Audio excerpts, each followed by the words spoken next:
যাচ্ছে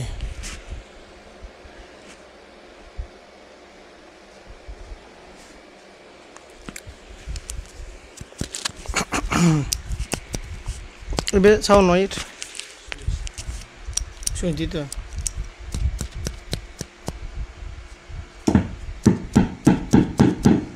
hello hello কম্পন বেশি বাড়ি গিয়েছে কম্পন একটু কমাতে হবে এই 4 নাম্বারটা 4 নাম্বার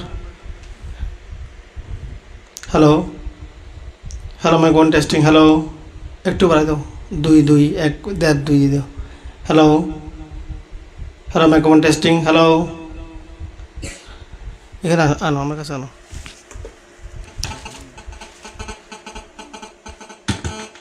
চান্স রেখে এইগুলো শুনে দাম পড়ব এবার দাম পড়বে 2 এই হাঁস 12 ওদের 7-8টা ঠিক আছে hello mic 1 testing hello hello hello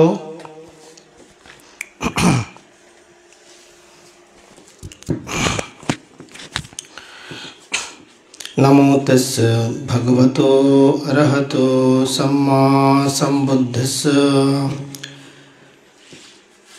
नत्ति जनं अपय्यस पय्यनत्थि अजायतो यं हि जानं च पय्या च सवे निब्बानसन्तिके एति नाशच्च वञ्जेना होतु ते जयमङ्गलान्ति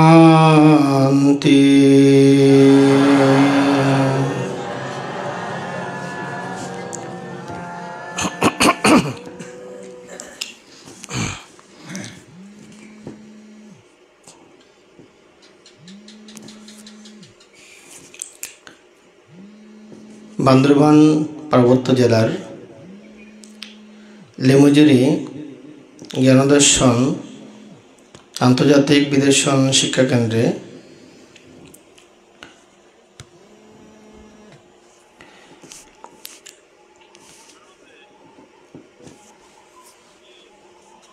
মহাসাতিপাট্টান সূত্র ও অভিধর্মের আলোকে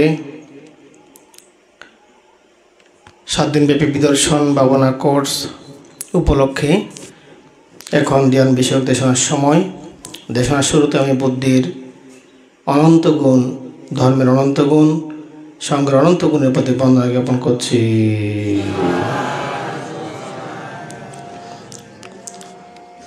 অতঃপর আমার শিক্ষা ও দীক্ষাগুরু মহামুনি পাহাড়তলী অরণ্য বিদর্শন ভাবনা কেন্দ্রের প্রতিষ্ঠাতা প্রয়াত বিদেশনাচার্য প্রজ্ঞাজ্যোতি মহাতের বান্তের প্রতি বন্দনা জ্ঞাপন করছি। অতঃপর আমার আচার্য গুরুভান্তি যাদের আশ্রয়ে আমি শিক্ষা উপদেশ গ্রহণ করেছি এবং বার্মার স্বনামধন্য রহত অগ্র মহাপণ্ডিত ও বিমল মাহাতের অমোঘ সেদাবান্তের প্রতি বিনম্র শ্রদ্ধায় বন্দনা জ্ঞাপন করছি। এই ভাবনা কোর্সে অংশগ্রহণকারী জ্ঞানী বিজ্ঞ শ্রামণ সাধক সাধিকা আপনাদের প্রতি মৈত্রীময় শুভ আশীর্বাদ প্রণোদন করছি। আপনাদের ধর্মচক্র ধর্মে জ্ঞান উৎপন্ন হোক, নির্বাণ লাভের হেতু প্রত্যয় সৃষ্টি হোক, এই চেতনায় 3 বার সাধুবাদ দিয়ে পূর্ণ অনুমোদন করুন।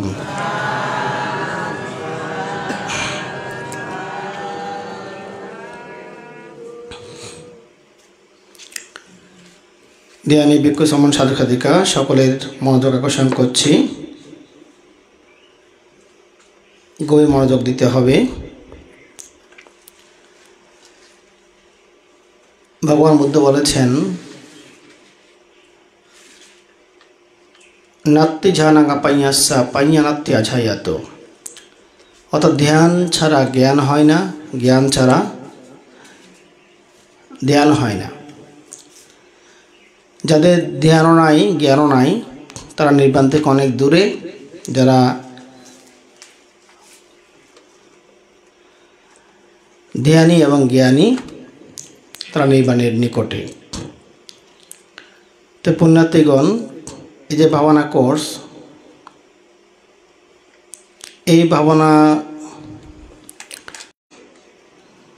কেন ধ্যান করতে হয়?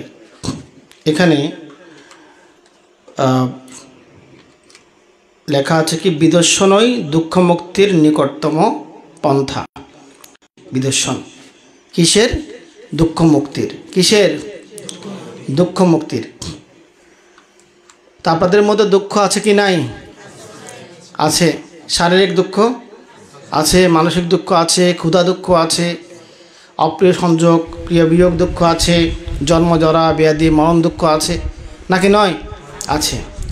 এই দুঃখগুলোকে আপনারা চান? চান না। না চাইলেও কি পেতে হচ্ছে, এগুলোর ভার বহন করতে হচ্ছে, অত্যন্ত ভারী। দুঃখের বোঝাটাকে অত্যন্ত কি ভারী। আপনাদের অনেক কাঁদতে হয়েছে, এই জীবনে অনেক কান্না করেছেন না আপনারা দুঃখে? অনেকে কান্না করেছে চোখের পানি ফেলে, অনেকে কান্না করেছে চোখের পানি না ফেলে, নাকি নয়? বিশেষ করে আমাদের পুরুষ জাতি যারা আছে তারা কান্না করে চোখের পানি দেখাতে পারে না। আমাদের মাতৃজাতিরা কিছু একটা হলে চোখের পানি দেখিয়ে কান্না করতে পারে, কিন্তু পুরুষরা কিন্তু পারে না। পারে না। তাদের ভিতরে কিন্তু অন্তঃক্ষরণ হয়, হৃদয় বিদীর্ণ হয়ে যায়, বুক ফেটে যায়, কষ্টের সীমা থাকে না, তারপরেও চোখের পানি ফেলতে পারে না তারা। কারণ তারা চোখের পানি ফেললে আরও অনেক বেশি মানুষেরা কান্না করবে। তো সেজন্য তারা দেখায় দেখি তারা খুব শক্ত আছে, কিন্তু ভিতরে একদম চুরমার হয়ে যাচ্ছে, নাকি নয়? পরিবারের উপর যখন বড় ধরনের কোনো ঝামেলা আসে, যখন সেগুলো মোকাবেলা করতে হয়, সেক্ষেত্রে আমাদের উপাসিকারা কান্না জুড়ে দেন। উপাসকরা কিন্তু কান্না জুড়ে দেন না, তারা কিন্তু ভিতরে ভিতরে কান্না করে, কষ্ট পায়, দেখায় না। সেজন্য আমাদের প্রতিনিয়ত কান্না করতে হচ্ছে, নাকি নয়? প্রতিনিয়ত কান্না করতে হচ্ছে। আমরা প্রতারণার শিকার হচ্ছি, মানুষ আমাদের সাথে বিশ্বাসঘাতকতা করছে। আপনি উপকার করেছেন, উপকারের কৃতজ্ঞতা না পেয়ে আপনাকে অপকার করে আপনাকে ক্ষতিগ্রস্ত করা হচ্ছে। এটা প্রতিনিয়ত ঘটছে। এটা এভাবে শারীরিক, মানসিক, পারিপার্শ্বিক, পারিবারিক, রাজনৈতিক কত রকম যে যন্ত্রণা ভোগ করতে হচ্ছে আমাদের, তার নির্দিষ্ট কোনো সীমা নাই। অসীম দুঃখ আমরা ভোগ করছি, নাকি নয়? তো বুদ্ধ বলেছেন, এই দুঃখ থেকে মুক্ত হয়ে নির্বাণ লাভ করতে পারলে সেখানে কোনো অশান্তি থাকে না, সেখানে কোনো অশান্তি থাকে না। বুদ্ধ বলেছেন, নিব্বানাং পারামাং সুখাং। কি বলেছেন? নিব্বানাং পারামাং সুখাং, নির্বাণ পরম সুখ। নির্বাণের থেকে পরম সুখ আর নাই। অন্য সুখগুলো হচ্ছে কি ক্ষণস্থায়ী। আপনি কিছু খেয়েছেন, একটু সুখ লেগেছে, আপনি একটু আরামে বসেছেন, একটু আরাম পেয়েছেন, একটু সুখ মনে হয়েছে, এটা ক্ষণস্থায়ী, কিছুক্ষণ পর কি চলে যায়। কিন্তু নির্বাণ সুখটা, এটা একবার যদি আপনি অর্জন করে ফেলতে পারেন, এটা আপনার থেকে আর কখনো চলে যাবে না। অন্য সুখগুলো কি চলে যাবে। হ্যাঁ, আপনার গরম লাগতেছে, আপনি ফ্যান চালাই দিলেন, কারেন্ট নাই, ফ্যান বন্ধ, আবার দুঃখ শুরু হয়ে গেছে। আপনি ক্ষুদে লেগেছে, কিছু খেয়েছেন, কিছুক্ষণ পর, কয়েক ঘন্টা পর যখন ওগুলো খাবারগুলো এগুলো শক্তি হিসেবে ব্যয় হয়ে গেছে, আবার আপনার ক্ষুদা দক্ষতা উৎপন্ন হবে। তাহলে এখানে যেগুলো লৌকিক সুখ, ক্ষণস্থায়ী সুখ, এগুলো হচ্ছে উদয় হয়, বিলয় হয়ে যায়। বিলয় বা ব্যয় হয়ে গেলে আমাদের দুঃখ বা শুরু হয়। হ্যাঁ, কিন্তু নির্বাণ সুখটা এটা বিলয় ধর্মী নয়। এটা কি ধর্মী নয়? উদয় বিলয় ধর্মী নয়। এটাকে বৌদ্ধ বলেছেন পরম সুখ, পরমাত্ম সুখ। কি সুখ? পরমাত্ম সুখ। এই স্তর লাভ করতে পারলে বিদ্ধ হতে হয় না। এই স্তর লাভ করতে পারলে মৃত্যুবরণ করতে হয় না। এই স্তর লাভ করতে পারলে অপ্রিয় ব্যক্তির সংযোগ দুঃখ, প্রিয় ব্যক্তির বিয়োগ দুঃখ, শারীরিক দুঃখ, মানসিক দুঃখ, শোক করা, হতাশাগ্রস্ত হওয়া, স্ফীত বস্তুর লাভ দুঃখ, এই দেহ মনের ভার বহন করার যে দুঃখটা, পঞ্চস্কন্ধ উপাদান স্কন্ধ দুঃখ যেটাকে বলা হচ্ছে, এগুলো কোনো কিছু আর ভোগ করতে হবে না। এটাকে বলা হয় কি? নির্বাণ সুখ। কি সুখ?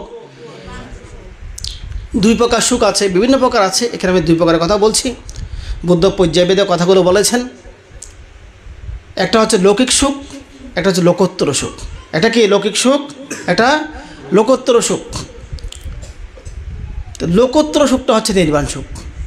নির্বাণটা কি লোকোত্তর সুখ। তো আপনারা কি নির্বাণ দেখছেন? দেখেন নাই। নির্বাণ কোথায়? নির্বাণ কোথায়? নির্বাণ নহে দূরে নহে কাছে। আমাদের বনমন্ত একটা গাথা বলতেন, বাংলা গাথা বলতেন যে কি, নহে দূরে নহে কাছে খুঁজিলেই পায়, লোভ দেশ মোহতারে ঢাকিয়াছে গায়। আবরণ খুলে ফেলো দেখিবে নির্বাণ, চিরশান্ত হবে তুমি রহিবে অম্লান। নির্বাণ লাভ করতে পারলে আপনি চিরশান্ত হয়ে যাবেন। কি হয়ে যাবেন? চিরশান্ত হয়ে যাবেন। আপনি অম্লান হয়ে যাবেন। অম্লান কি? মলিন হবেন না। মলিন মানে কি? একটা ফুল যখন ফুটে খুব সুন্দর, দুপুর হতে হতে এটা কি মলিন হয়ে যায়, কুঁচকে যায়, এটা রঙগুলো বিবর্ণ হয়ে যায়, সুগঠনটা দুর্গঠন হয়ে যায়, সুবর্ণটা দুর্গন্ধ হয়ে যায়, সুগন্ধটা দুর্গন্ধ হয়ে যায়। এভাবে কি এটা বিকার প্রাপ্ত হয়, বিশ্রী ঘৃণিত হয়ে যায়। এটাকে বলা হয় মলিনতা প্রাপ্ত হওয়া। নির্বাণ লাভ করতে পারলে আপনি ম্লান হবেন না, অম্লান থাকবেন। মলিন হবেন না, আপনি অমলিন থাকবেন। আপনাকে জাগতিক পাপ গ্রাস করতে পারবে না। সেই জন্য বুদ্ধ বলেছেন যে কি নির্বাণ পরম সুখ, পরম শান্তি। এই নির্বাণ আমরা কেন দেখছি না? আবরণ ডেকে রেখেছে, পর্দা, দরজা আমাদের সামনে আছে, সে দরজা খুলতে হবে। পঞ্চ নিবরণ। কয় নিবরণ? পঞ্চ মানে পাঁচ, নিবরণ মানে ঢাকনা। নিবরণ অর্থ কি? ঢাকনা। পাঁচটা ঢাকনা আমাদের জ্ঞানের দৃষ্টিকে ঢেকে রেখেছে। ছোট বাচ্চারা মেলা থেকে চশমা কিনে না? লাল চশমা, হলুদ চশমা কিনে না? কিনে চোখে দেয়। যে ছোট বাচ্চা হলুদ চশমা লাগায় সে দুনিয়াকে কি দেখে? হলুদ দেখে, নাকি নয়? যে লাল চশমা লাগায় সে লাল দেখে, যে নীল লাগায় সে নীল দেখে, যে সবুজ লাগায় সে সবুজ দেখে। আসলে পৃথিবীটা কীরকম? চশমা ছাড়া যেরকম ওটাই সেরকম, কিন্তু চশমা দিলে আপনি কি এটাকে অন্যরকম দেখবেন। তা আমাদের চোখের মধ্যে সবার ছানি পড়ে গেছে। কি পড়ে গেছে? অপারেশন করতে হবে। কি করতে হবে? এখন মানুষ বয়স হলে ছানি পড়লে অপারেশন করে না? চোখের ছানি হলে অপারেশন করে। তা আমাদের চোখের মধ্যে 5টা ছানি পড়েছে। কয়টা ছানি? এই ছানিগুলা কিন্তু চোখের ডাক্তাররা দেখে না। দেখে না। তারা যেটা দেখে সেটা হচ্ছে আপনি এমনি দেখার ক্ষেত্রে যেটা অসুবিধা হয় ওটা দেখেছে। কিন্তু বুদ্ধের পরিভাষায়, ত্রিপিটকের পরিভাষায় আমাদের প্রত্যেকের চোখের মধ্যে যে 5টি ঢাকনা বা ছানি পড়ে গেছে, এগুলো বর্তমান চিকিৎসা বিজ্ঞানের ডাক্তাররা এগুলো দেখতে পায় না। এগুলো আমাদের মহা চিকিৎসক, মহাকল্যাণ মিত্র, মহাধর্মগুরু, মহামানব গৌতম বুদ্ধ ওনার দিব্য জ্ঞানে, সর্বজ্ঞতা জ্ঞানে, সম্যক সম্বুদ্ধত্ব জ্ঞানে 2500 বৎসর আগে উনি দেখেছেন এটা, যে সত্য প্রাণীগণের চোখের মধ্যে কি ছানি পড়ে গেছে। কয় প্রকার? 5 প্রকার। এই ছানিগুলো পড়ে গেছে বলেই আমরা নির্বাণ দেখছি না, নির্বাণ উপলব্ধি করতে পাচ্ছি না। আমরা জগৎকে রঙিন দেখছি। কি দেখছি? রঙিন রঙিন মনে হচ্ছে আমাদের এই জগৎটাকে। তাহলে সেই 5টা দাগ নাকি? কাম ছন্দ। কি? কাম ছন্দ। কাম ছন্দ তো কামনা বাসনা আর কি। হ্যাঁ, তারপর হচ্ছে এখানে দেখা যাচ্ছে না, দেখেন এখানে আসে নাই? আসে নাই? নয় সানি ন পড়াইও, সানি তো ন পড়ে, সানি পরিবার ব্যবস্থা করে দিন ন পড়ছে। হ্যাঁ, পঞ্চ নিবরণ। কয় নিবরণ? প্রথমটা কি? কাম ছন্দ। কাম ছন্দ অর্থ হচ্ছে কামনা বাসনা, লোভ লালসা। লোভ লালসা, কামনা বাসনা, এটা তো বুঝেন, লোভটা তো বুঝেন। হ্যাঁ, এটা আমাদের আছে নাকি নাই? আছে, কম বেশি সবার সমান না, কিন্তু কম বেশি আর কি। 2 নম্বর হচ্ছে কি? ব্যাপাদ। 2 নম্বর কি? ব্যাপাদ, অপরের বিপদ কামনা করা, অপরের অমঙ্গল কামনা করা, অপরের ক্ষতি কামনা করা, অন্যের সুখ সমৃদ্ধি সহ্য না হওয়া, হিংসা করা, রাগ করা, গোসা করা, বিদ্বেষ করা, এটাকে বলা হয় ব্যাপাদ। কি বলা হয়? ব্যাপাদ।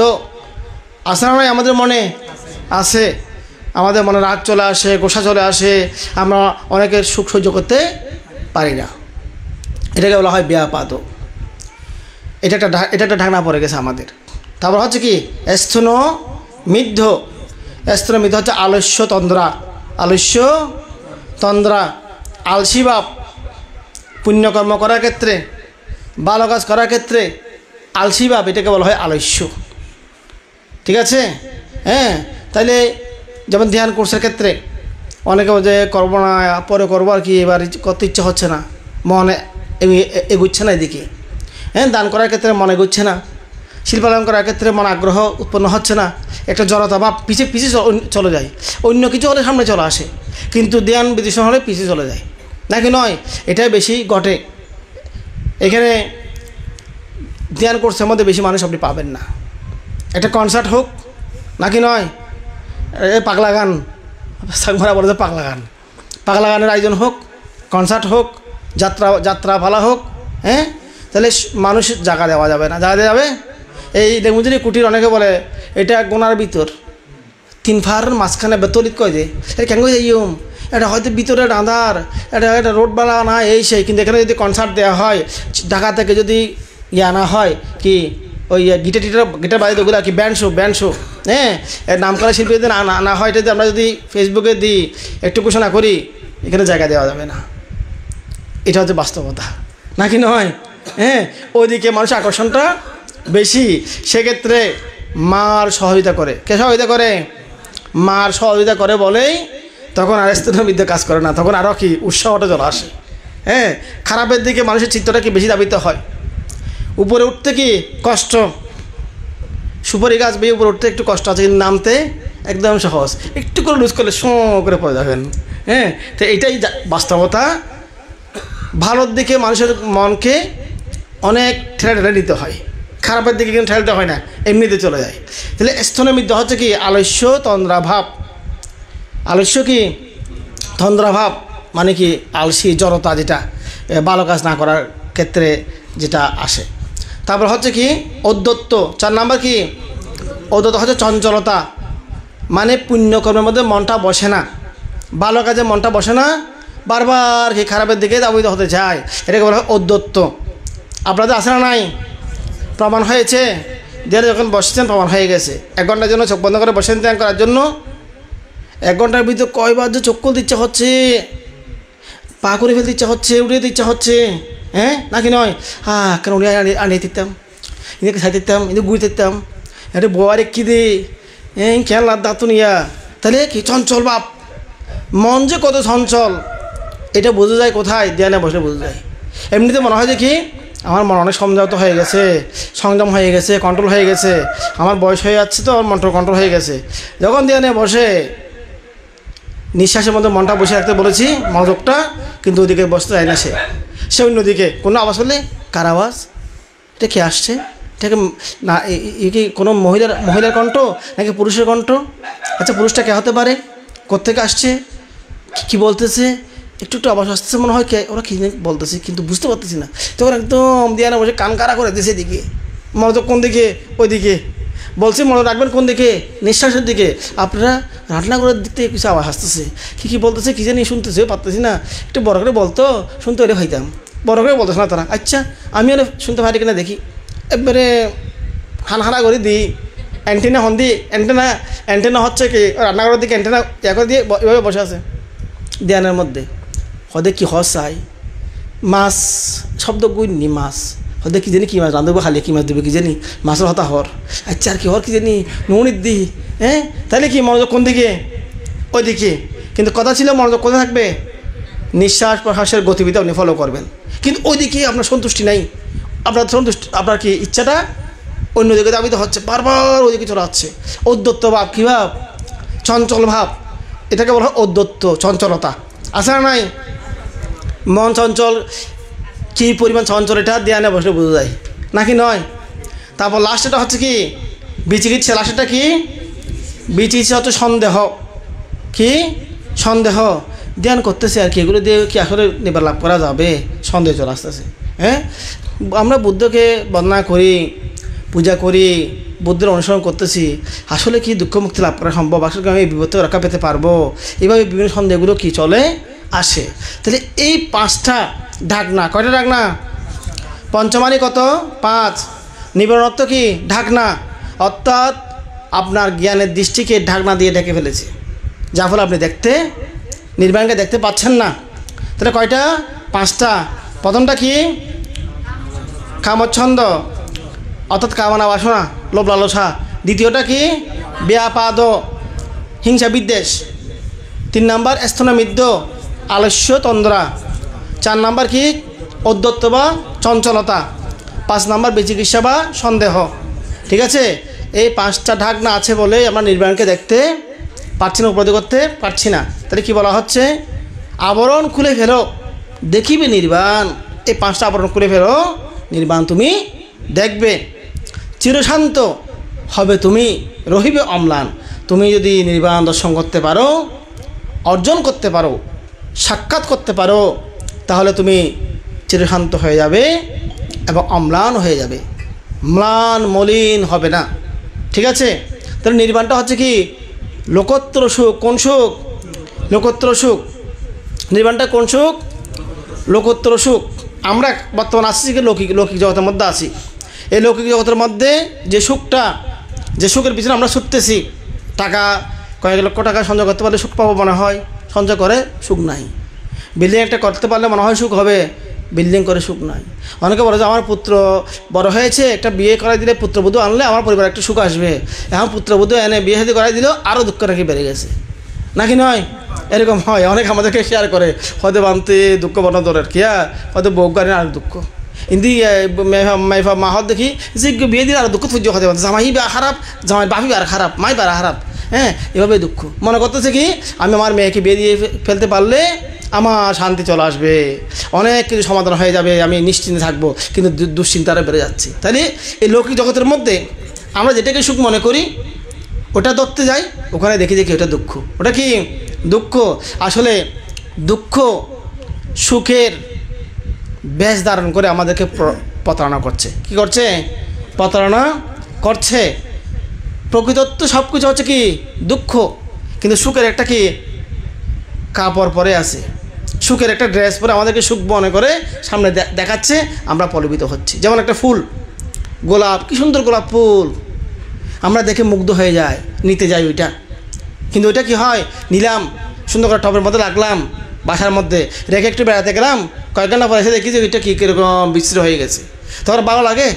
ভালো লাগে না। আমাদের কি চাওয়াটা কি? এই ফুলটা সবসময় ফ্রেশ থাকুক, সতেজ সজীব থাকুক, প্রাণবন্ত থাকুক, এটা আমাদের চাওয়া। কিন্তু প্রাকৃতিক নিয়মে ওটা কিন্তু সেরকম থাকে না, তখন আমাদের মনের মধ্যে দুঃখটা উৎপন্ন হয়ে যায়। তাহলে এখানে জগতের মধ্যে যা কিছু লৌকিক সুখ, এগুলো আসলে বিপরিণাম দুঃখ।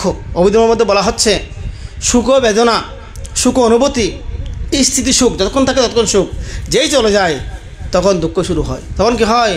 দুঃখটা শুরু হয়ে যায়। তো সেজন্য লৌকিক সুখে আমরা সন্তুষ্ট থাকবো না, আমাদের কি লাগবে? লোকোত্তর সুখটা লাগবে। নির্বাণটা কি প্রয়োজন আছে? আছে না নাই? নির্বাণ প্রয়োজন আছে নাকি নাই? আছে।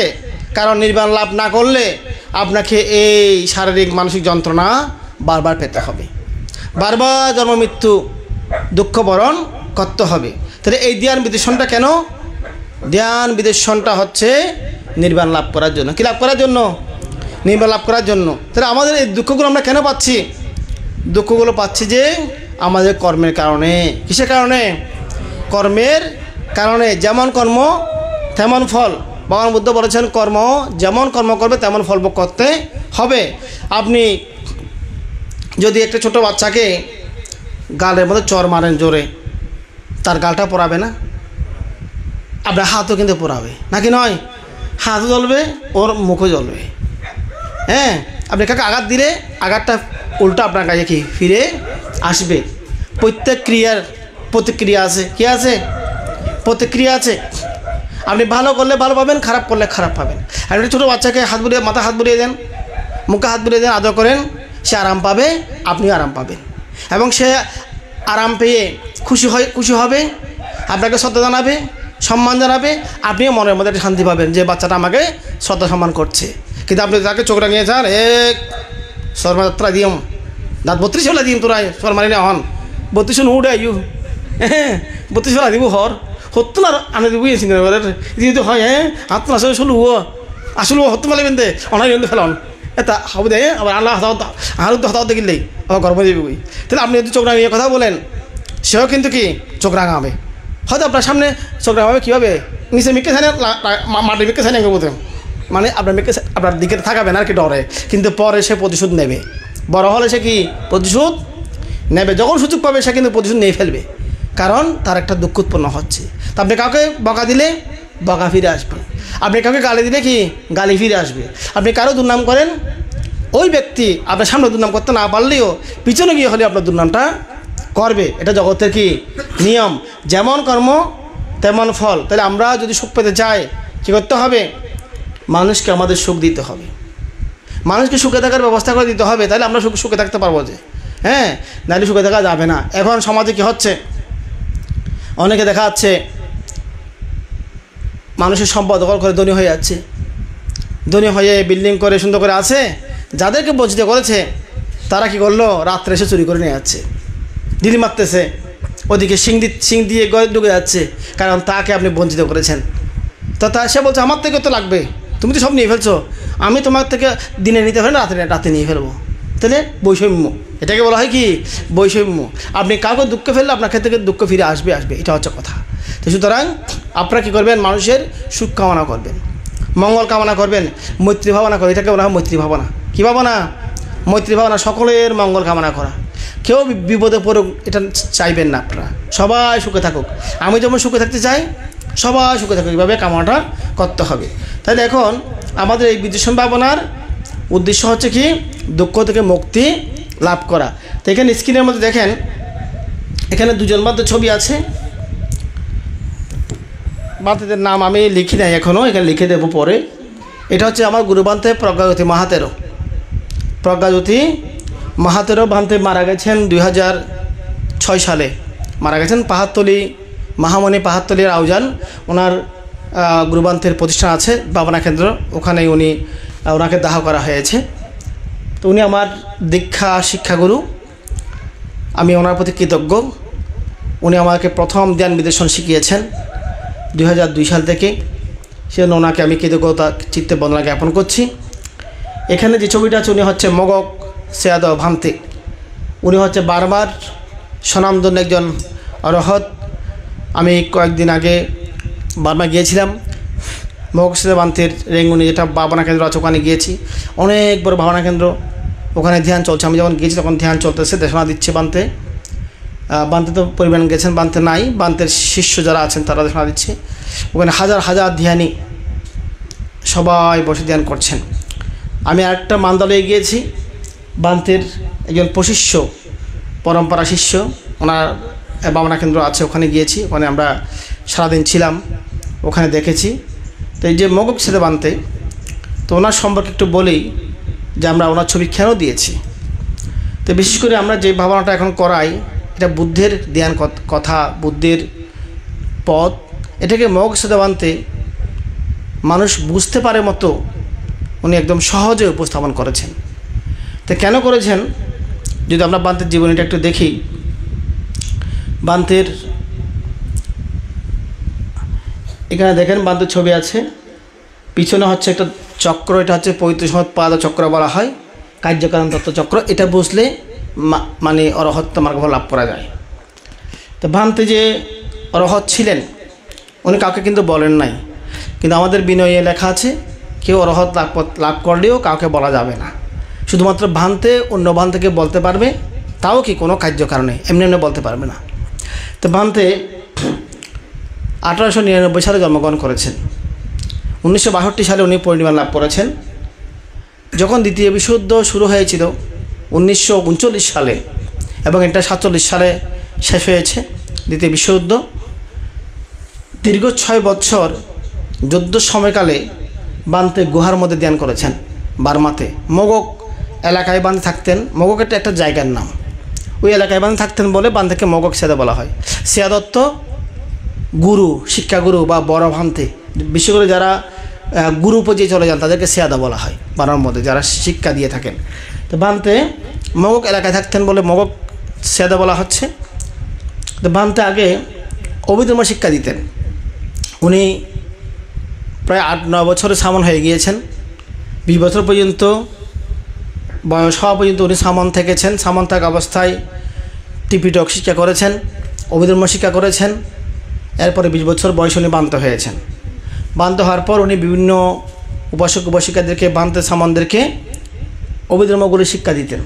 ওনার থেকে ওয়াইবর অনেকে ওনার কাছ থেকে শিক্ষা নিতেন, যেহেতু উনি দক্ষ ছিলেন। তো এখন ওইভাবে উনি অনেক দিন দিয়ে যাচ্ছেন। একসময় উনি চিন্তা করলেন যে আমি তো শুধু মানুষকে শিক্ষা দিয়ে যাচ্ছি অভিধর্মটা, নিজে তো ধ্যান করছি না, আমার তো ধ্যান করা দরকার। উনি চিন্তা করলেন এটা, কিন্তু সুযোগ পাচ্ছেন না। তখন দ্বিতীয় বিশ্বযুদ্ধ শুরু যখন হলো, বার্মাতে বিভিন্ন বোমা নিক্ষেপ হচ্ছে, স্থলযুদ্ধ হচ্ছে, আকাশযুদ্ধ হচ্ছে, তখন ওখানে আর শিক্ষার পরিবেশ নাই, মানে কেউ আর বান্তের কাছে শিক্ষা গ্রহণ করতে আসতে পারছে না। বান্তারাও কি বাইরে যেতে পারছে না। তখন বান্তে চিন্তা এই সুযোগটা কাজে লাগাতে হবে। উনি কী করলেন, একটা পাহাড়ের গুহায়, পাথরের গুহার মধ্যে চলে গেলেন। ওখানে গিয়ে উনি ধ্যান অধিষ্ঠান করে ফেললেন। কোনো ভিক্ষু সামনকে শিক্ষা দিচ্ছেন না, শুধু নিজে নিজে ধ্যান করছেন। তবে ওই এলাকার মধ্যে একজন উপাসিকা, উনি গ্রাম থেকে বান্তের জন্য স্বয়ং নিতেন একবার মাত্র। উনি ওই একবারই স্বয়ং খেতেন, কারণ তখন পিণ্ডি স্নান করার সুযোগ নাই। মানুষের বাইরে বাইরে গিয়ে পিণ্ডি স্নান করবে সেই সুযোগ নেই, কারণ বোমা পড়তেছে, মানুষ ভয়ে পালাচ্ছে। কখন আর মানুষ পিণ্ডি স্নান নিয়ে বসে থাকবে? কারণ মানুষ তো আতঙ্ক, মৃত্যু আতঙ্কে ভীত। তো উপাসিকাটা জীবনের ঝুঁকি নিয়ে উনি শ্রদ্ধা চিত্তে বান থেকে প্রতিদিন গিয়ে স্বয়ং দিয়ে আসতেন।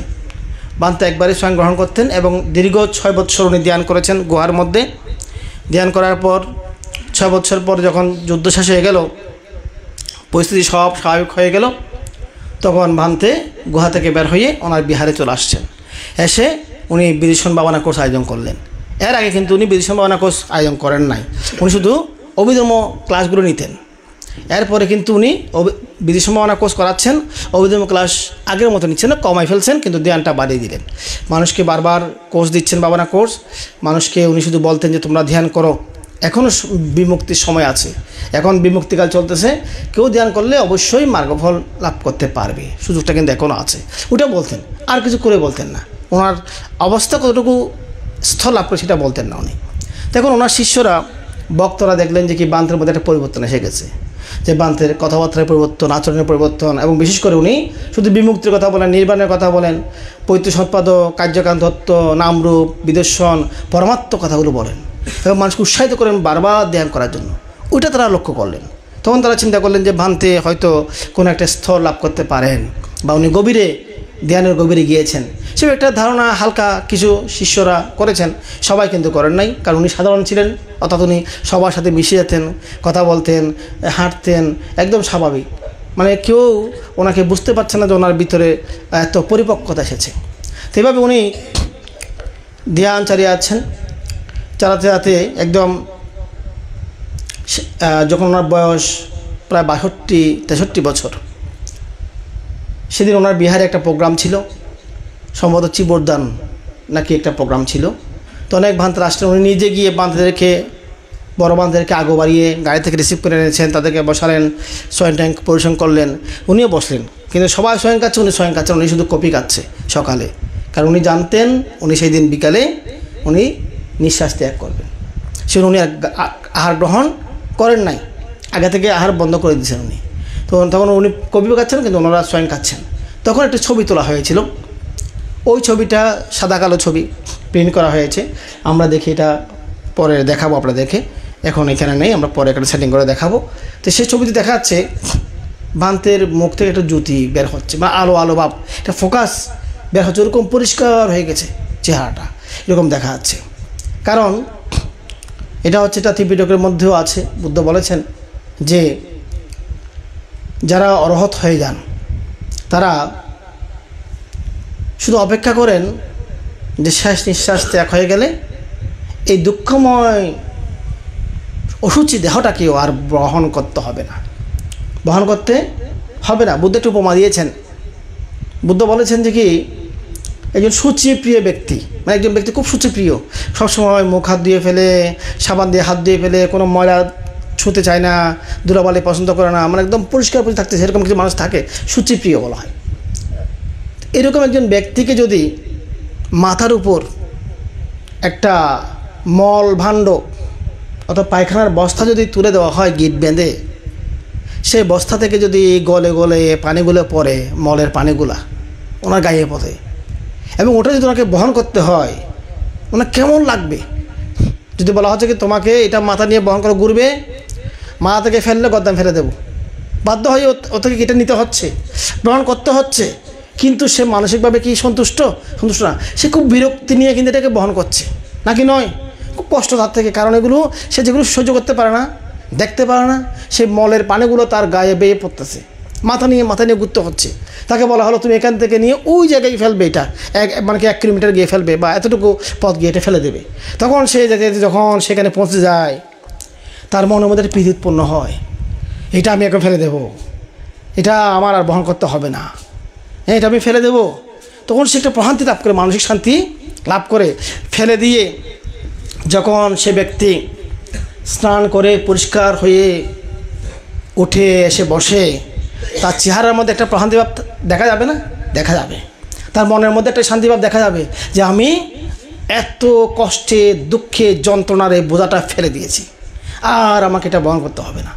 তদ্রূপ যারা অরহত হন, তারা যখন অরহত্ব লাভ করেন, তখন তাদের মনের ময়লাগুলো, লোভ, হিংসা, বিদ্বেষ, মান, অহংকার, মিথ্যাদৃষ্টি, মোহ, এগুলো সব ধ্বংস হয়ে যায়। কিন্তু এই দেহটা থেকে যায়। দেহটা কি থেকে যায়? এই দেহের মধ্যে আমরা যা কিছু খাই মলমূত্র হয়ে যায়, থুতু, কপ, পুঁইস এগুলো হয়ে যাচ্ছে। উপরে একটা চামড়া দিয়ে ঢাকা আছে বলে সুন্দর লাগতেছে, বা আমাদের মনে হচ্ছে এটা সুন্দর দেহ, কিন্তু এই চামড়াটা নিয়ে ফেললে সব যদি ভিতরেগুলো দেখা যায়, অঙ্গ প্রত্যঙ্গগুলো কি বিকৃত হবে এটা বলার অপেক্ষা রাখে না। মানুষ ভয় পাবে, নাকি নয়? পাগল হয়ে যাবে মানুষ ভয়ে, যদি এটা চামড়াটা না থাকতো, যদি এই কিডনিগুলো সবগুলো আঁতড়গুলো দেখা যেত, মানুষকে ঘৃণা করতো, নাকি নয়? হ্যাঁ, তাহলে শুধুমাত্র এই চামড়াটা ঢেকে রেখেছে। তো রহতবান্তরা ওনারা যদি জ্ঞান লাভ করে ফেলেন, তারা এই দেহের সবটা বুঝে ফেলেন যে দেহের মধ্যে 32 অসুচি ছাড়া আর কিছু নাই। বুদ্ধ বলেছেন 32 প্রকার অসুচি পদার্থ আমাদের দেহে আছে। কয় প্রকার?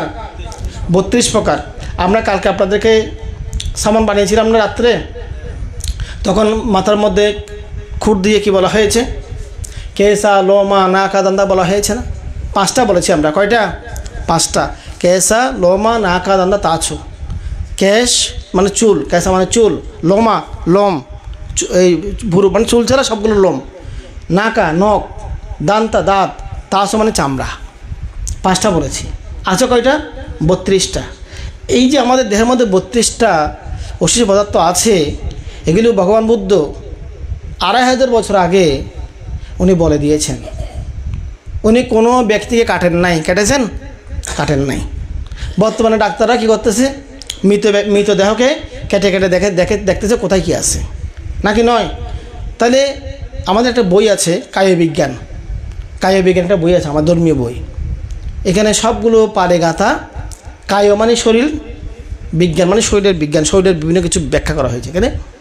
তো এখানে যে বর্ণনাগুলো আছে 2500 বছর আগের বর্ণনা বর্তমান চিকিৎসা বিজ্ঞানের সাথে একদম মিলে যায়। তা আমি অবাক হই, তখন তো অণুবীক্ষণ যন্ত্র ছিল না, তখন তো ইলেকট্রনিক্স অণুবীক্ষণ যন্ত্র ছিল না, তখন এই এক্স রে মেশিন ছিল না, MRI ছিল না, হ্যাঁ, কোনো কাটাছাড়ার ব্যবস্থা ছিল না। তো বুদ্ধ তো কাউকে কাটেন নাই। তো বুদ্ধ এগুলো কীভাবে জেনেছেন? উনি ওনার অন্তর্দৃষ্টিতে জ্ঞান দিয়ে উনি জেনেছেন যে কোথায় কি আছে, আমাদের কিডনিগুলো কোথায় আছে, ওগুলো বুদ্ধ বলে গেছেন। ওগুলো সব বর্ণনা লেখা আছে কোন দিকে। এখন ডাক্তাররা যেখানে বলতেছে পিছনে এই সাইডে করে, বুদ্ধ এই সাইডে করে বলেছেন। ফুসফুস 2টা কোন দিকে আছে, আঁতুড়িটা কয় হাত লম্বা, ওটা বলে গেছেন। হ্যাঁ, রক্ত মানে কয়টা আমাদের মাংসপেশি আছে পুরো শরীরটা বলে গেছেন, কটা লোমকূপ আছে, এগুলো সব বলে গেছেন। তো বিজ্ঞানীরা দেখছে এগুলো সব মিলে আছে। সেজন্য বিজ্ঞানীরা বুদ্ধ ধর্মকে শ্রদ্ধা করে, সম্মান করে। যারা ওয়েস্টার্ন কান্ট্রির বিজ্ঞানীরা আছে তারা বুদ্ধ ধর্মকে মানে। কারণ দেখছে যে বুদ্ধ 2500 বছর আগে যেখানে বলেছেন তাই সব মিলে গেছে। তাহলে দেখেন এখানে আমি একটু দেখাচ্ছি সংক্ষেপে আমাদের কী কী আছে। 32 পার্টস অফ দ্য বডি, শরীরের 32 প্রকার অংশ। প্রথমে কি কেসা, চুলটা আছে আমাদের। তারপর লোমা, লোমগুলো আছে। নাকা নখ, দান্তা দাঁত, তাচু চামড়া, মাংসাং মানে মাংসপেশি, নাহারু মানে স্নায়ু, এটা হচ্ছে ওই যে দমনী শিরা উপশিরা যেগুলো বলে। তারপর হচ্ছে কি আট্ঠি, কঙ্কাল। তারপর আট্ঠি মিঞ্জা, হাড্ডির ভিতরে যেটা মাথা থাকে মাথাটা। তারপর হচ্ছে কি ওয়াক্খাং, ওয়াক্খাং হচ্ছে কিডনি। হাদায়াং হচ্ছে হৃদয়, হৃৎপিণ্ডটা। ইয়াকানাম অর্থাৎ যকৃৎ মানে আমরা লিভার যেটা বলি বা কলিজা বলি, লিভার। তারপর হচ্ছে কি কিলোমাকাং, এটা মধ্যচ্ছদা, মাঝখানে একটা পাতলা আবরণ থাকে, ওগুলো ভাগ করে। তারপর হচ্ছে কি পিহাকাং, প্লিহা। পাপ্পাসাং, ফুসফুস, আমাদের দুটা ফুসফুস আছে, লাংস যেটাকে বলা হয়। আন্তাং, আন্তাং হচ্ছে কি অন্ত্র বা বৃহৎ অন্ত্র মানে বড় আঁতুরি। তারপর হচ্ছে কি আন্তাগুনাং, আন্তাগুন হচ্ছে ছোটো আঁতুরি। উদারিয়াং, এটা হচ্ছে উদারিয়াং মানে পাকস্থলী, যেটা কাঁঠাল বাংলা যেরকম ওরকম থাকে। তারপর হচ্ছে কি কারিসাম, হচ্ছে মল বা বিষ্ঠা বা পায়খানা। পিত্তাং, পিত্ত। তারপর হচ্ছে সেমহাং, সেমহাং হচ্ছে শ্লেষা, যেটা কপ, এটাকে শ্লেষা বলে। পুব্বু, পুব্বু মানে পুঁইস, পুঁইস যেগুলো হয়। লোহিতাং, রক্ত, আমাদের শরীরে যে রক্তটা আছে এটা গৃহীত। স্যাধ, স্যাধ হচ্ছে স্যাধ, এটা হচ্ছে কি আপনার ঘাম। তারপর হচ্ছে কি মেদো, মেদ, মেদ যে হয় অশ্রু, আশ্রু মানে অশ্রু, চোখের পানি যেটা পড়ে। ওয়াসা, ওয়াসা হচ্ছে চর্বি, চর্বি আর মেদের মধ্যে পার্থক্য আছে। মেদটা হচ্ছে হলুদ, চর্বিটা হচ্ছে নারকেল তেলের মতো সাদা সাদা, এগুলো কপালে থাকে, হাত থাকে, পায়ের তালুতে থাকে, আর মেদটা হলুদ। তারপর হচ্ছে খেলো, খেলো হচ্ছে থুতু, যেটা আমরা স্যাপ বা থুতু ফেলি। তারপর হচ্ছে সিঙ্গানিকা, সিঙ্গানিকা হচ্ছে নাকের দিয়ে যেটা পরে শিগনি বলে যেটাকে। তারপর হচ্ছে লাসিকা, লাসিকা হচ্ছে আমাদের জয়েন্টের মধ্যে, এটা এই যে আমরা অনেক সময় কাট আওয়াজ হয় এভাবে করলে, যাদের লাসিকা কমে যায় তাদের এটা আওয়াজগুলো হয়, মানে যে এটা হচ্ছে আমাদের জয়েন্টে জয়েন্টে এটা একটা পিচ্ছিল জেলির মতো থাকে, জেলির মতো, অনেকটা গিরিজের মতো। ওটা থাকলে মানে কি মানুষ ইজিলি করতে পারে, আর ওগুলো কমে গেলে বয়স্ক অবস্থায় আওয়াজ হয়। তারপর হচ্ছে যে কি মুত্তাম, মুত্তাম হচ্ছে মূত্র মানে প্রস্রাব। মাত্তালুঙ্গাং, মাত্তালুঙ্গাং হচ্ছে মগজ, মাথার ভিতরে যে মগজটা আছে। তাহলে বুদ্ধ আমাদের দেহের মধ্যে এগুলো যে আছে এটা 32টা ভাগ করে উনি দেখিয়েছেন, এবং বুদ্ধ বলেছেন যে এখানে কোনো কিছু শুভ নাই, সূচি নাই, এগুলো সব গৃহীত, কেউ নেবে না, এগুলো নেবে। আপনাদেরকে যদি 32টা প্লেটের মধ্যে এগুলো 32টা ভাগ করে দেওয়া হয় আপনার জন্য, এগুলো গিফট, নেবেন? নেবেন না। আপনাদের খাইতে হবে না, আপনি রাখেন, আর রাখবো না আমি, নিয়ে যাও নিয়ে যাও, এটা বলবেন নাকি নয়? হ্যাঁ, সামান্য একটু রক্ত বের হলে যখন রক্তটা শুকিয়ে যায় আমরা ঘৃণা করি। একটা চুল, খাবারের মধ্যে চুল পড়লে আমরা কী করি? ঘৃণা লাগে না? ঘৃণা লাগে আমাদের। নখ পড়লে ঘৃণা লাগে, কিন্তু চুলটা মাথায় থাকলে শ্যাম্পু টেম্পু দিয়ে একটু ইয়াটিয়া করলে ভালো লাগতেছে আমাদের অজ্ঞানের কারণে, কিন্তু একটু যদি পরে যায় তখন ঘৃণাটা শুরু হয়ে যায়। হ্যাঁ, তাহলে এই শরীরের মধ্যে সব কিছু কী আছে?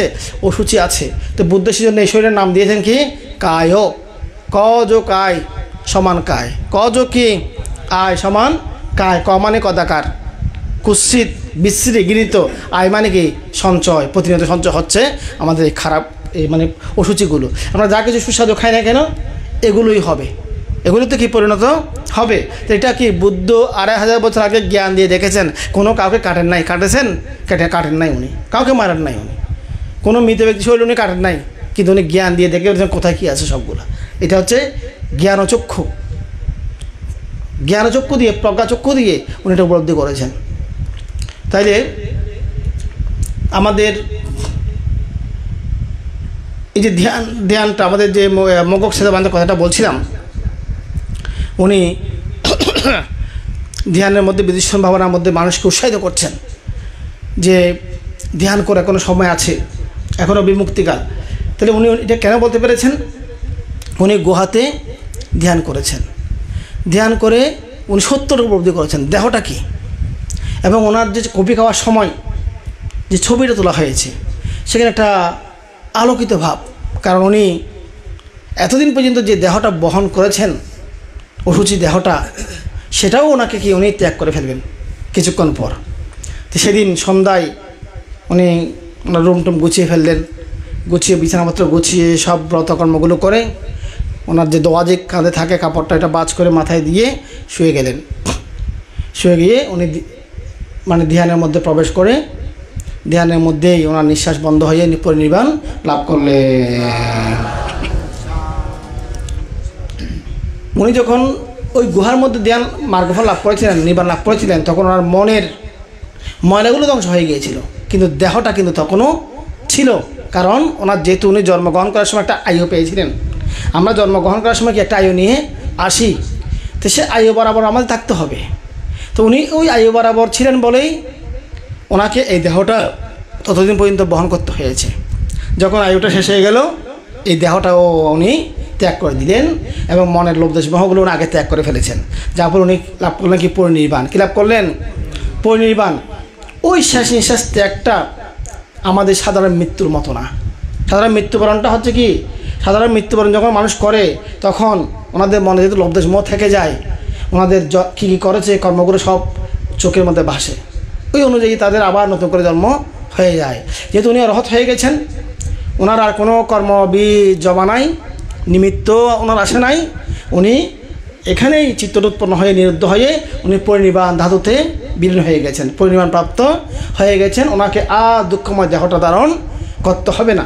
তখন বান্তে দেহ ত্যাগ করার পরে যখন নিঃশ্বাস বন্ধ হয়ে গেল, শিষ্যরা বলছে বান্তে মারা গেছে, এখন বান্তেকে কী করবো? তখন ভান্তে সম্পর্কে তো কেউ জানে না, কেউ ভিতরে কি আছে। তখন তারা চিন্তা করলো যে বান্তেতে অনেক বড় ভান্তে অনেক শিষ্য বৈশ্য আছে, অনেক জ্ঞানী শিষ্য হাজার হাজার আছে, বিভিন্ন জায়গায় জ্ঞান কোষ দিয়েছেন। এখন ওনাকে আমরা বড় অনুষ্ঠান করে দাহ করব, ডেড বডি রেখে দেব সিদ্ধান্ত নিলেন।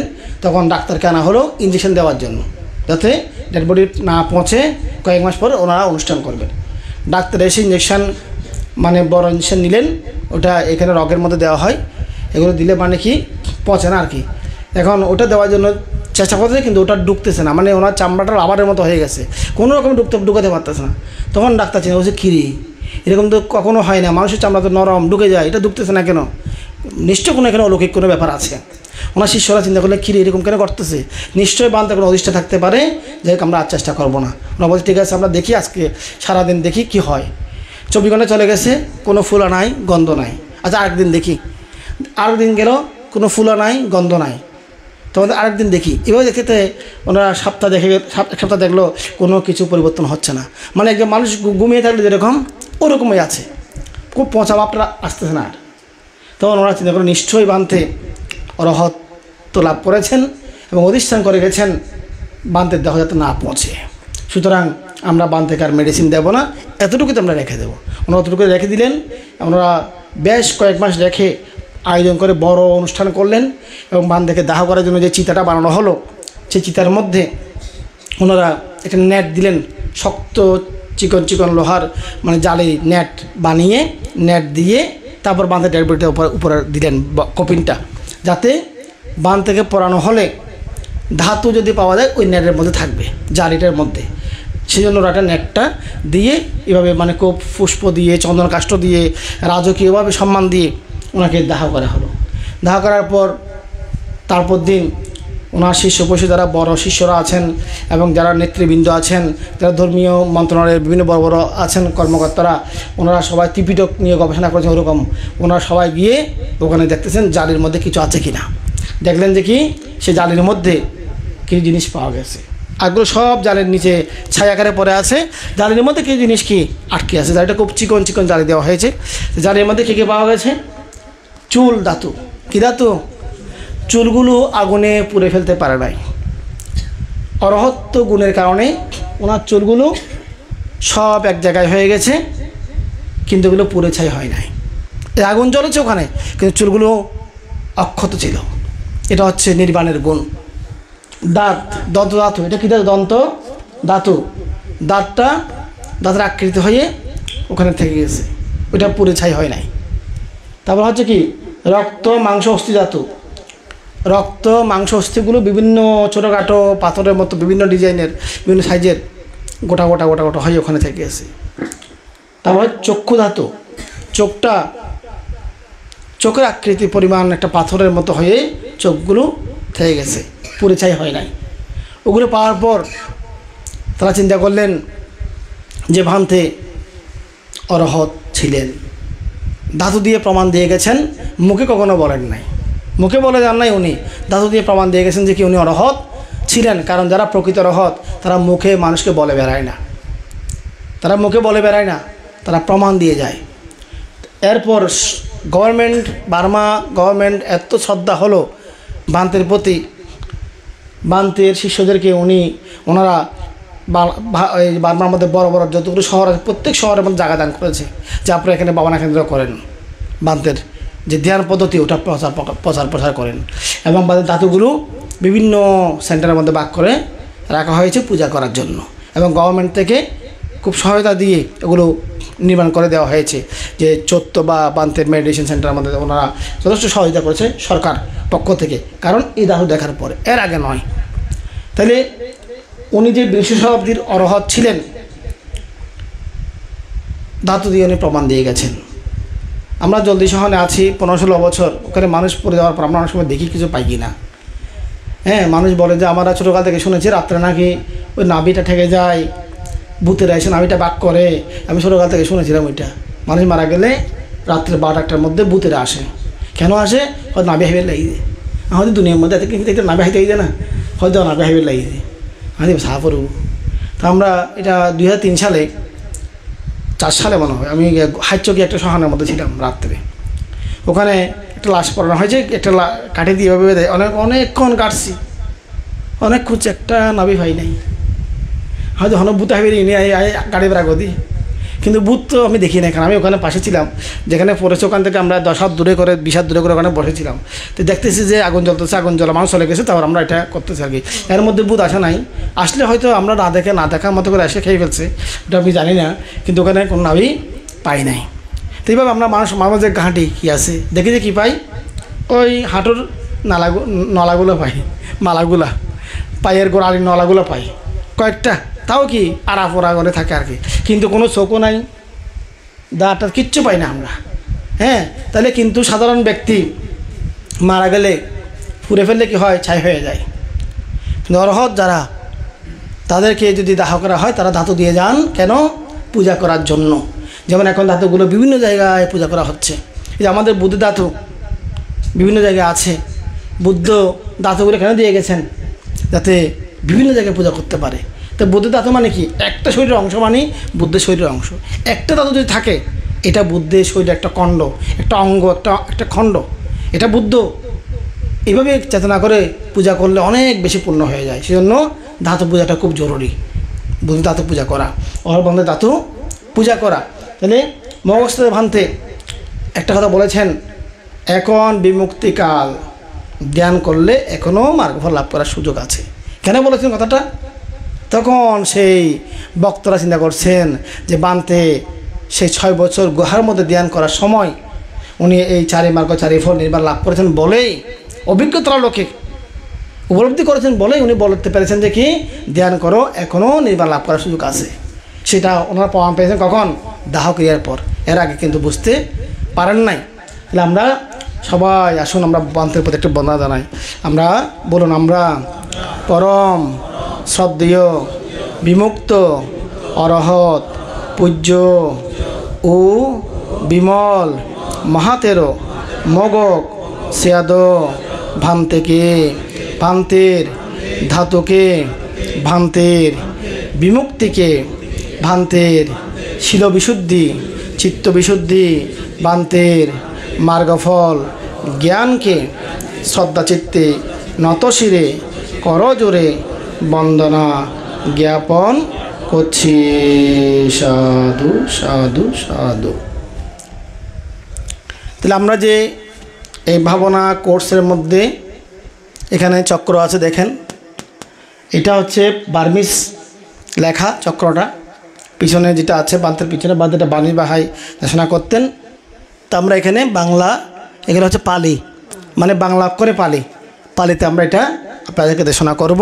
ওইদিকে একটা আছে, ওইটা হচ্ছে বাংলা, একদম বাংলা ভাষা, এটা পালি ভাষা চক্রটা। তো বান্তে বিশেষ করে অন্যান্য কথা না বলে বেশিরভাগ কি এই যেগুলো বুঝলে মার্গফল লাভ করা যায়, যেগুলো বুঝলে মিথ্যা দৃষ্টি কমে যায়, সেগুলোই উনি মানে উপস্থাপন করতেন। মূল বিষয়গুলো ত্রিপিটকের একদম নির্যাস যেগুলো সারাংশ, ওগুলো উনি ব্যাখ্যা করতেন ধ্যান দেশনার মধ্যে। তা আমরা ওনাকে অনুকরণ করি।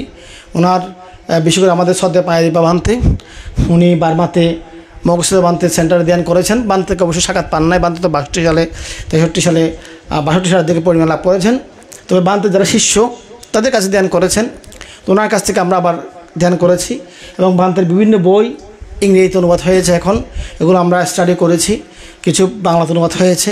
তো এবং আমাদের শ্রদ্ধে পায়রিবাদ একটা করেছেন অনুবাদ, এবং এটা যেটা বার্মিসটা, এটা এগুলো কিন্তু বার্মা অক্ষরে পালিটা লেখা আছে, এটাকে বাংলা অক্ষরে করা হয়েছে, আমরা এটাকে আবার বাংলা ভাষায় করেছি। এইভাবে আমরা এই বিষয়গুলো উপস্থাপন করি যাতে আমরা ধ্যানটা শিখে নিতে পারি। কারণ আমাদের কথা হচ্ছে সময় কম, কাজ বেশি, আমরা অল্প সময়ে যাতে আমরা অনেক কাজ করে ফেলতে পারি, সেজন্য আমাদের এই ধ্যানটা অল্প সময়ে বেশি কিছু অর্জন করার জন্য। তা আমরা সেজন্য আজকে ভান্তের ইয়াটা উপস্থাপন করলাম, মগসুদ ভান্তের ছবিটা দেখালাম, ধাতুটা দেখালাম। তো এখন আমরা এই ধ্যানটা কীভাবে করব। তো বুদ্ধ আমাদেরকে মহাসাতিপাট্টান সূত্র দেশনা করেছিলেন আমাদের উদ্দেশ্যে আজ 2500 বছর আগে। সাতিপাট্টান সূত্রের মধ্যে বুদ্ধ 21 প্রকারভাবে ধ্যানটা শিখিয়েছেন। এখানের মধ্যে একটা আছে ইজ্জাপত পর্ব। কি পর্ব? ইজ্জাপত পর্ব, অর্থাৎ কীভাবে ধ্যান করতে হয়। তো বুদ্ধ বলেন 4টা ইজ্জাপত, 4ভাবে ধ্যান করা যায়। কয়ভাবে? 4ভাবে ধ্যান করতে হয়। ইজ্জাপত অর্থ দেহের বিন্যাস, মানে দেহকে 4 ভাগে বিন্যাস করে ধ্যান করতে হয়। একটা হচ্ছে কি বহা ধ্যান, প্রথমটা কি বহা ধ্যান, দ্বিতীয়টা কি দাঁড়ানো ধ্যান, তৃতীয়টা কি হাঁটা ধ্যান সংক্রমণ যেটা বলা হয়, চতুর্থটা কি শুয়ে ধ্যান বা শয়ন ধ্যান। কালকে আমরা বলেছি বসার কথা, সংক্ষেপে বলেছিলাম, দাঁড়িয়ে দাঁড়িয়ে ধ্যান করার কথা রাত্রে বলেছিলাম, তারপর কি চঙ্কনের কথা বলেছিলাম, রাত্রে শুয়ে শুয়ে ধ্যান করার কথা বলেছিলাম। 4টা ইজ্জাপত। কয়টা ইজ্জাপত? এটা মনে রাখতে হবে, ঠিক আছে। এবং বহা ধ্যানটা কীভাবে করবেন? এখন তো এখানে চোখ বন্ধ করে বসে আছে, তো কীভাবে বসলো এগুলো একটু আমরা একটু বিস্তারিত দেখাই। এখানে দেখেন স্ক্রিনের মধ্যে কীভাবে বসেছে। তাহলে বসার ক্ষেত্রে পদ্মাসনে বসা করা যায়। পদ্মাসন হচ্ছে বুদ্ধের প্রতিমা, আপনারা দেখেছেন বুদ্ধের মূর্তির ক্ষেত্রে এইভাবে করে থাকে না, এটা পদ্মাসন। এটা কষ্ট হয়, সবাই পারে না, পারলে করতে পারেন। তারপর হচ্ছে কি অর্ধপদ্মাসন, এটা অর্ধপদ্মাসনের ছবি, একটা উপরে একটা নিচে। তারপর হচ্ছে কি একটা হচ্ছে আমরা যেটা বসি সাধারণভাবে বাড়িতে নিচে বসলে আমরা, এটা কি বলে চট্টগ্রাম ভাষায় স্যাট্টা হারি বইয়ন, কি বইয়ন স্যাট্টা হারি রে, মানে স্যাট্টা করে বইয়ন আর কি, স্যাট্টা করে কেন স্যাট্টা করে বইয়ন কেন, মানে চ্যাপটা করে বসা, ফাঁকে সেটা করে বসা। তো এটাকে আর একটু আরাম করে বসলে এটাকে বলা হয় সুখাসন।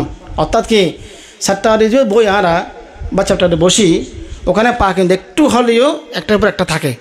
কিন্তু আরেকটা হচ্ছে কি এইভাবে পাশাপাশি, ডাইন পাটা বাইরে বাম পাটা ভিতরে, এভাবে যদি পাশাপাশি রাখেন তাহলে একটার উপর একটা চাপ পড়ে না, তখন পেনটা তেমন একটা তাড়াতাড়ি আসে না, অনেকক্ষণ বসা যায়। সেজন্য আমরা ওটা বসার জন্য মানুষকে উৎসাহিত করি।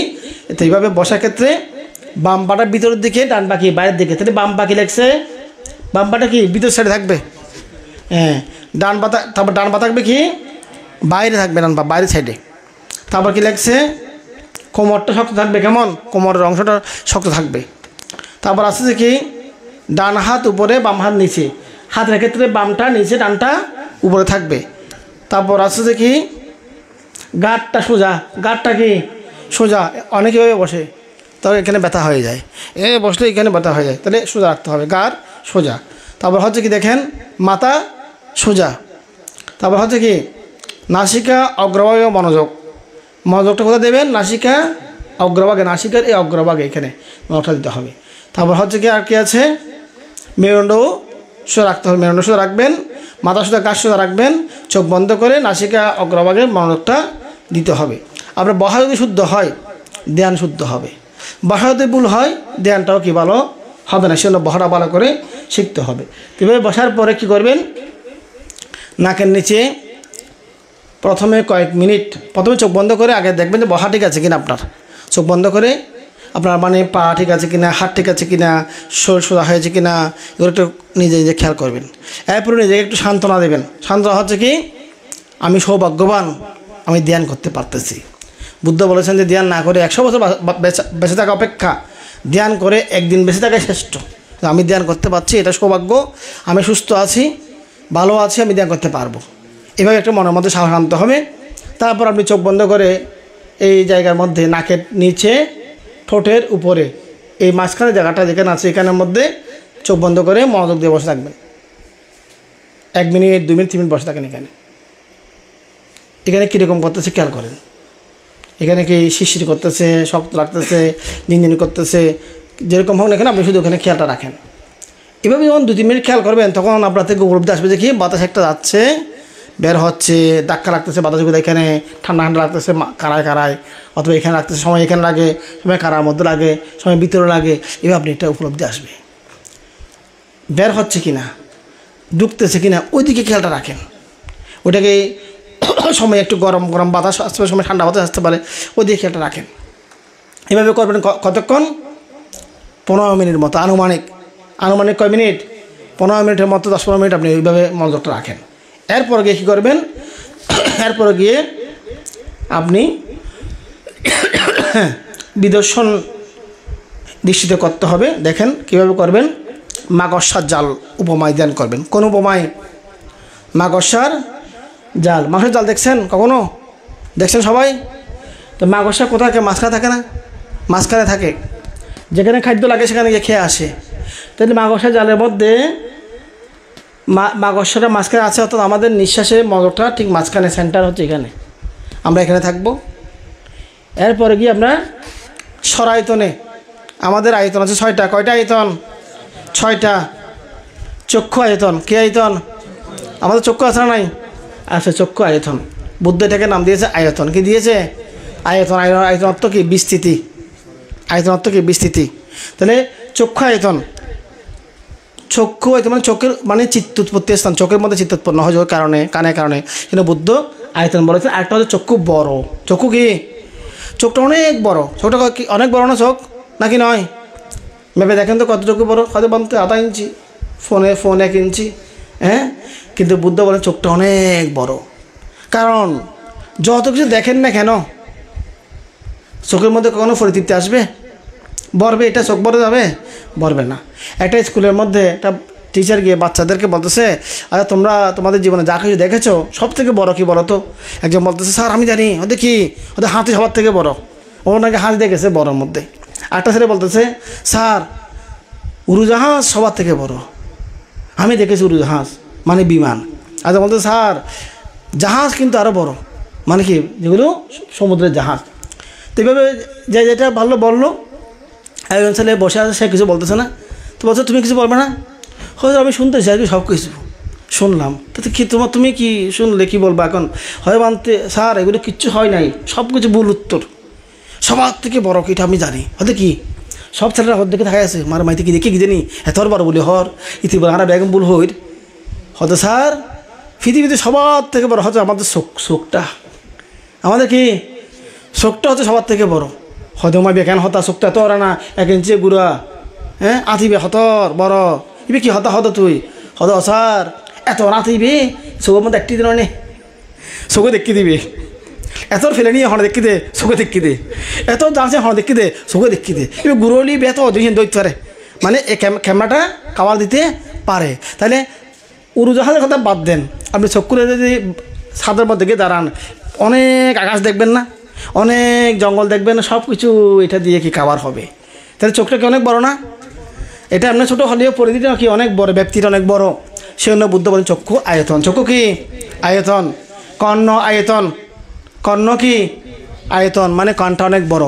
কত কিছু শুনেছেন, গান গালি কত কিছু শুনেছেন, বকা টাকা শুনেছেন, হানি বলছি নে যত কিছু দিন না রে, মানে কি নবরের আরও শুনতে ইচ্ছা হয়, আরও শুনতে ইচ্ছা হয় কি গালি না, গান শুনতে ইচ্ছা হয় আর কি, গালিতে শুনতে ইচ্ছা হয় না, মানে প্রশংসা শুনতে ইচ্ছে হয়, ভালো কথা শুনতে ইচ্ছে হয় নাকি নয়? হ্যাঁ, তাহলে কানটা অনেক বড়, কর্ণ আয়তন, নাসিকা আয়তন, জিহ্বা আয়তন। কত কিছু খেয়েছেন এই পর্যন্ত, লিস্ট করলে ছোটো থেকে এই পর্যন্ত যা খেয়েছেন হয়তো লম্বা লিস্ট হয়ে যাবে নাকি নয়?